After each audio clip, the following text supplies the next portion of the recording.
जय हिंद दोस्तों, बहुत बहुत स्वागत है हमारी इस इन्फॉर्मेटिव वीडियो के अंदर। ये पासपोर्ट आपको पता होगा सबसे बड़ी आइडेंटिटी प्रूफ होती है। अगर आप विदेश में यात्रा करना चाहते हैं तो पासपोर्ट के बिना आप नहीं जा सकते हैं। दोस्तों, पासपोर्ट ओनली आपको किसी भी कंट्री में जाने के लिए सिर्फ अलाउ नहीं करता है, इसके अलावा बहुत तरह के डॉक्यूमेंट होते हैं। आपको पता होगा अलग अलग एम्बेसी, अलग अलग वीजा टाइप, मान लीजिए tourist visa, tourism visa, study visa, work visa, sponsor visa, बहुत तरह के वीजे होते हैं और बहुत तरह की एम्बेसी होती है। बात करते हैं Australia, New Zealand, UK, USA, France, Canada, Schengen, Germany, south Korea, Japan, इनके अंदर अगर आपको जाना है तो ओनली पासपोर्ट से काम नहीं चलेगा। इसके अलावा बहुत तरह के इंपॉर्टेंट डॉक्यूमेंट आपको देने पड़ते हैं। आज हम आपको हमारा पासपोर्ट दिखाने वाले हैं। दोस्तों, ये पासपोर्ट लगभग आपको भरा मिलेगा। आप यहाँ पे देख सकते हैं, कोई भी बात अगर हम यहाँ पे करने वाले हैं तो ये बात हवा में नहीं होने वाली है। प्रॉपर आपको फैक्ट के साथ में जो प्रैक्टिकल एक्सपीरियंस हमारे साथ में हुआ है, यूके का वीजा है, कनाडा का वीजा है,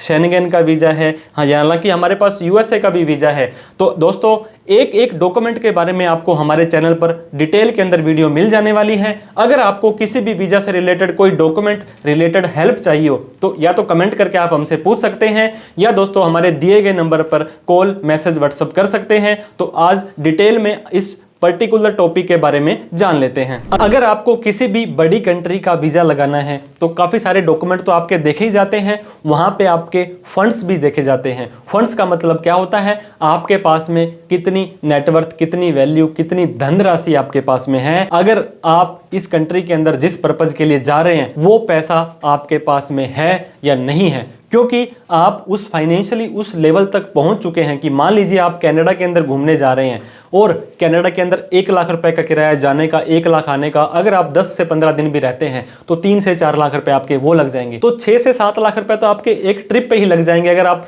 हस्बैंड, वाइफ या बच्चे साथ में जा रहे हैं तो आप उम्मीद लगा सकते हैं, अंदाजा लगा सकते हैं कि आपका कितना पैसा लग जाने वाला है। एम्बेसी हमेशा ये मेक श्योर करना चाहती है कि आपके पास में सफिशिएंट फंड, आपके पास में पैसा पड़ा है, ताकि आप इस ट्रिप को अपने बढ़िया से स्पॉन्सर कर सकें और इसको मैनेज कर सकें। तो ये फंड्स कैसे होते हैं, बहुत बार अगर आप बात करेंगे कि किसी भी स्टडी वीजा की तो आपके पेरेंट्स के पर पुराने फंड मांगे जाते हैं, जो आप एफडी वगैरह दिखाते हैं। बहुत सारे लोग दोस्तों प्लस माइनस करके उस एफडी के पैसे को कहीं ना कहीं से दिखा देते हैं। बहुत सारे लोग तो फेक फंड्स भी दिखा देते हैं। आपको ऐसा नहीं करना है। एफडी, आरडी, पीपीएफ, इसके अलावा शेयर मार्केट में कोई इन्वेस्टमेंट की है, सेविंग अकाउंट में, करंट अकाउंट में जितना भी पैसा पड़ा है उन सभी को आपको मिला करके, जोड़ करके, हालांकि एक सीए रिपोर्ट यानी कि नेटवर्थ सर्टिफिकेट भी बनती है। इस नेटवर्थ सर्टिफिकेट को आप अपनी प्रोफाइल के अंदर लगा सकते हैं, जिसका कि आपका और वजन बढ़ जाने वाला है। तो फंड्स के लिए हम बात कर रहे हैं। आपके पुराने फंड्स अगर हैं, आप एम्बेसी को स्ट्रांगली, इमिग्रेशन ऑफिसर को बोल सकते हैं कि मेरे पास में इस ट्रिप को स्पॉन्सर करने के लिए मेरा पुराना पैसा पड़ा है, मैं एक वेल सेटल पर्सन हूं यहाँ पे, तो आपके फंड्स भी दोस्तों बहुत काम आते हैं। इन फंड्स का वेरिफिकेशन भी इनके द्वारा किया जा सकता है। ये एक बैंक वालों को मेल डालेंगे और ये बोलेंगे कि इस व्यक्ति के इस अकाउंट में इस तारीख को इतना रुपए पड़ा था या ना पड़ा था। तो इस चीज़ के लिए भी आप सचेत रहें।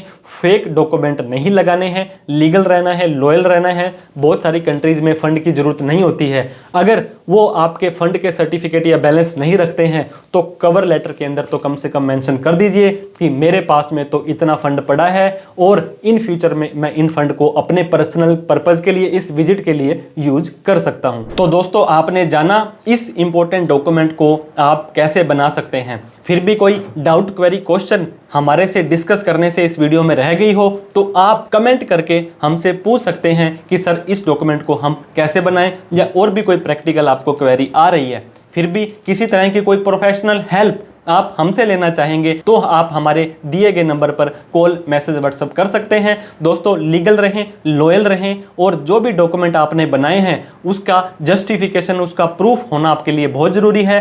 फेक डॉक्यूमेंट मत लगाएं। एम्बेसी आजकल स्ट्रिक्ट हो गई है, एआई का, टेक्नोलॉजी का इस्तेमाल ये कर रहे हैं, तो ऐसा ना हो कि आपको वहां से ब्लैकलिस्ट कर दिया जाए। दोस्तों, देर आए दुरुस्त आए, आप अपनी प्रोफाइल के ऊपर अच्छे से काम करेंगे तो मैं ये दावे के साथ कहता हूं कि आपका वीजा आने से कोई नहीं रोक सकता है।